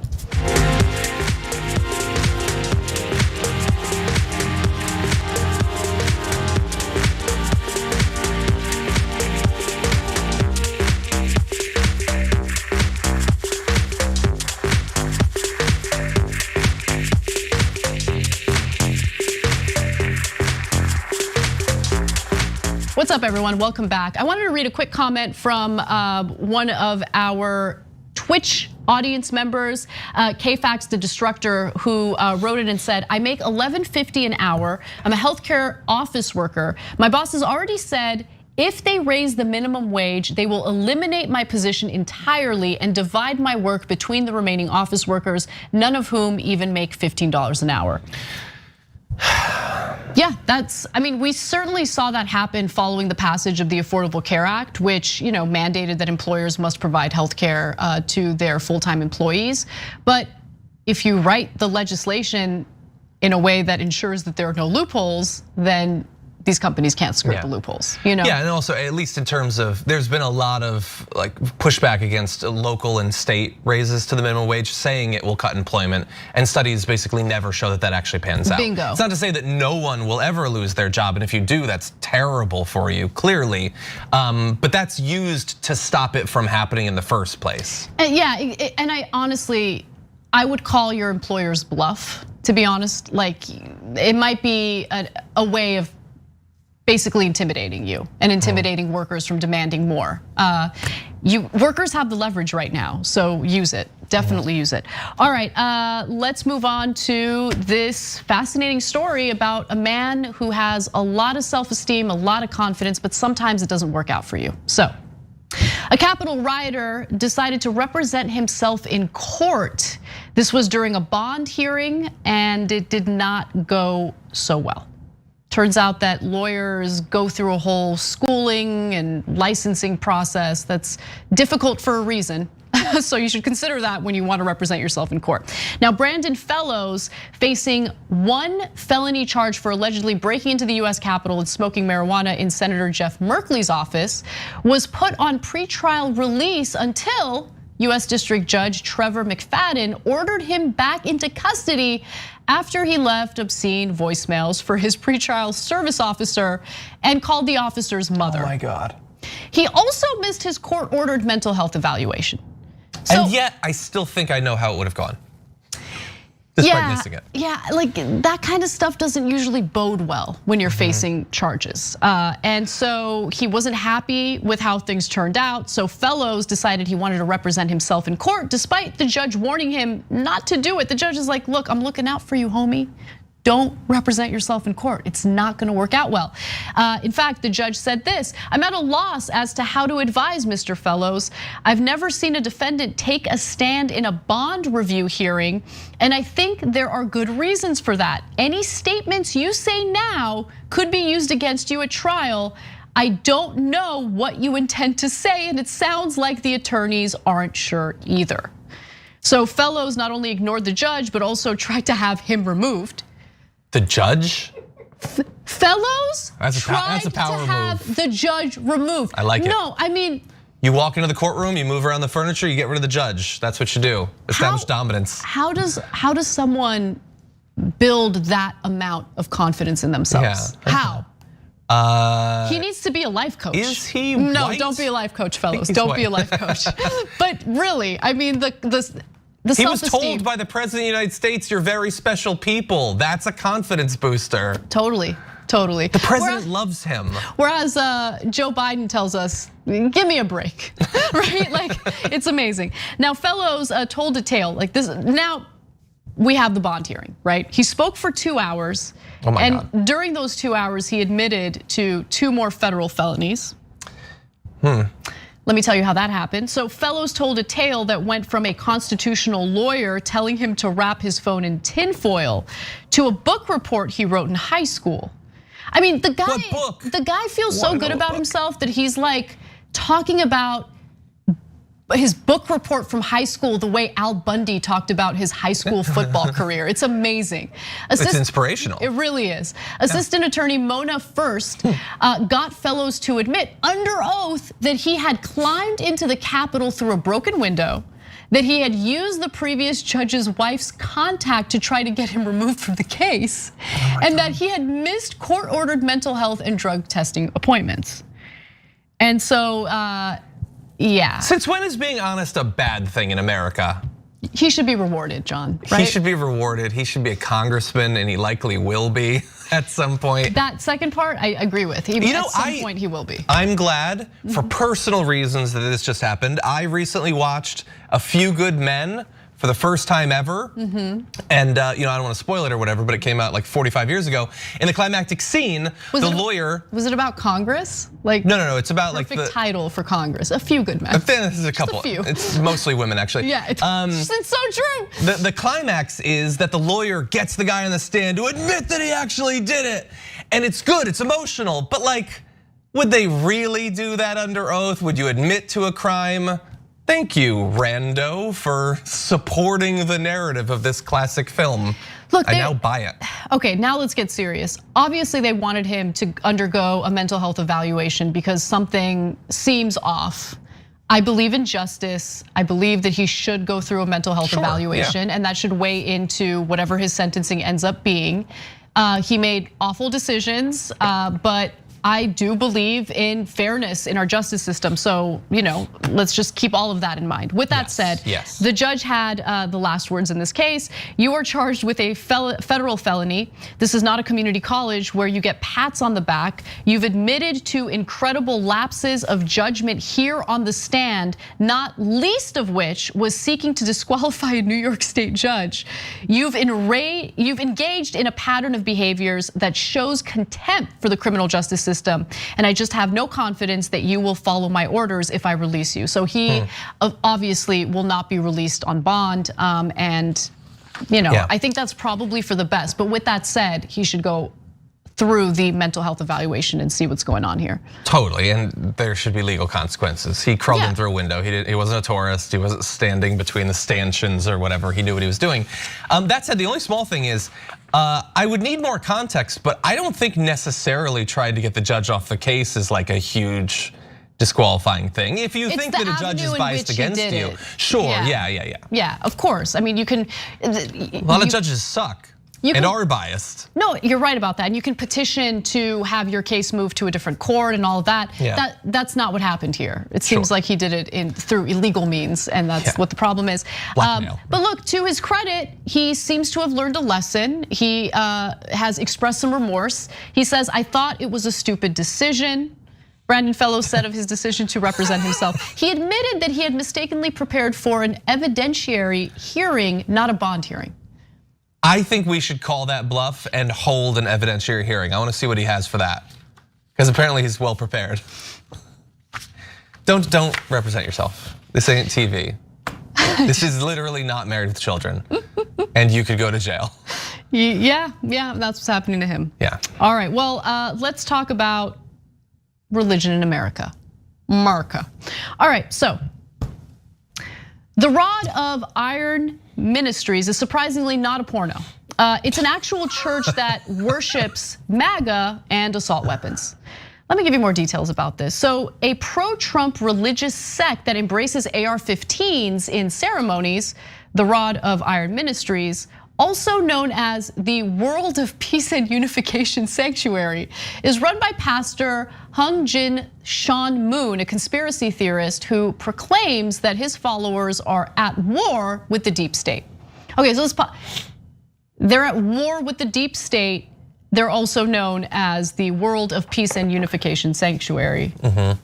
Okay. It's an aspirational name. After you win, you get that. Did they not maybe hesitate a little bit with the other name that they go by, the Rod of Iron Ministries? It's catchy. I'd wear that t-shirt. If you're gonna go to war with the deep state, bring a rod of iron. That's what I say. So it's I don't know if it's self-parody, if it's supposed to be a wink and a nod. They're crazy. They're crazy people, fundamentally, in multiple different demonstrable aspects in this particular story. There are some concerning aspects to this. So first off, this is happening in partnership with his brother's gun company. So it seems like this is an effort to sell guns for his brother's company.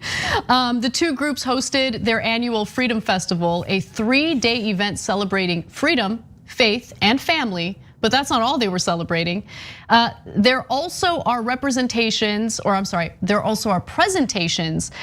certified NRA instructors, an AR-15 giveaway, and gun raffles and auctions with seminars on the Second Amendment and gun ownership, more guns, less crime, and the state of firearm-related legal battles across the United States. So they consider themselves a religious sect. I would like to understand whether they're tax exempt. Because this is not a church. This is not really a church. I don't know. I love most of what they're doing. I love especially that they're doing seminars on the Second Amendment. Like it's a seminar on something that's like 12.5 words and they ignore half of them. It should be a brief seminar, honestly. Like you're only covering like 6 words at that point. Right. Yeah, look, again, it's crazy. And in a context where more and more elected Republicans as well as regular Republican voters are like out and out just supportive of political violence and overthrowing the US government, having a religion that's explicitly about worshiping on the one hand a gun and on the other hand a politician is scary. On the other hand, they're more honest than a lot of churches. There are churches that are perfectly fine and non-political, but there are others that they're just as political, just as biased, and in support of the same things as these. They're being honest about it. Like you can't get sort of tricked into supporting this stuff as a part of being a part of the church. It's right there in the name. You know, it's interesting because I just remembered overhearing a conversation at the airport in Florida. This was the Fort Lauderdale airport, and there was a group of people in line behind me as I was waiting for a bagel. That sounds good. Yeah, and they were talking about prosperity preachers who obviously scam their own parishioners out of their hard-earned money so they can buy multiple jets. And they were actually outraged at the negative media coverage of those preachers. Like, oh, they want these religious leaders to be poor and suffering. And no, they don't need jets. They don't need, like Kenneth Copeland doesn't need his own personal airport where he can park his multiple jets. You know what I mean? Like there's a spectrum, right? Like there's a spectrum, right? Yeah. There's like poverty, suffering, living on the streets, and then there's what Kenneth Copeland is doing, which is excess. It's conning people, it's the movie Elysium. Robbing people. Yeah, I mean it's just. Yeah, to be clear, I do want him to be poor. I'm what they say I am, actually. All right, suffering is fine. I don't wish suffering on anyone, but I want him individually to be poor. Nobody else. He'll be the only poor person in America. He's a bad dude. He's Yeah. a bad hombre. All right, well, let's take a quick look at this fun photo of these people who are doing their thing. And then finally, here's the part that actually does concern me. Wait, hold on. You're just gonna roll right past the bullet crown? Oh, I didn't even notice it, to be honest. Like the full metal crown? It's very cool. Yeah, Yeah. they look badass.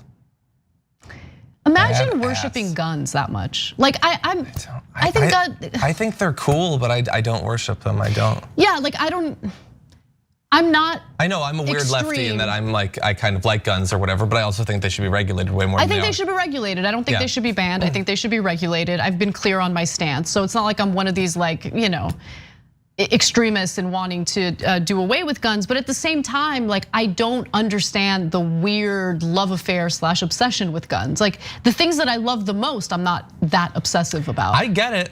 Like I've said before. I think it's just another version of when I was a kid, I had a couple swords. I had a replica of one of the swords from Middle Earth. I wish I could fight an orc, but I can't. And I've accepted that, but a lot of Americans haven't. And they still wanna be Rambo. I guess they so. wanna be Die Hard. They wanna be all those things and they can't move on. I'm never gonna have a wand that does the magics. And look, but they can't accept that. That's fine, except they have like imaginary enemies, right? And so here's the part that concerns me. They just purchased a 130-acre plot of land in Tennessee, and they're using it as a holy retreat and training center. Why? Moon said in a recent online sermon that the Tennessee property had triggered a spiritual download in him. Jesus Christ. That sounds dirty. Many busloads of people are going to come to pray there, Moon said, and do ancestor liberation there. That's he fine. added he planned to build a divinity school, elementary school, and MAGA politician incubator on the property. All right, well, I'm sure a lot of great things will come out of that. That is like almost exactly the plot of Far Cry 5, the video game. The little compound he's setting I was up. thinking the same thing. You were? Yeah. Did you play 6 yet? Anyway. I don't know what any of that is. Anyway, all right, so that does it for our stories, but we've got a wonderful post game for you, and it is Wednesday with John Idarola, which can only mean one thing. Yeah, it's time for ice cream. You remembered. Ice cream party for our members in the bonus episode, which follows immediately after this show. And I hope you guys really enjoy it. For those of you who aren't members, you can become a member by clicking on that join button if you're watching on YouTube, or by going to tyt.com/join. We love you guys. Hope you join us for the bonus episode. But if not, have a great night and we'll see you soon.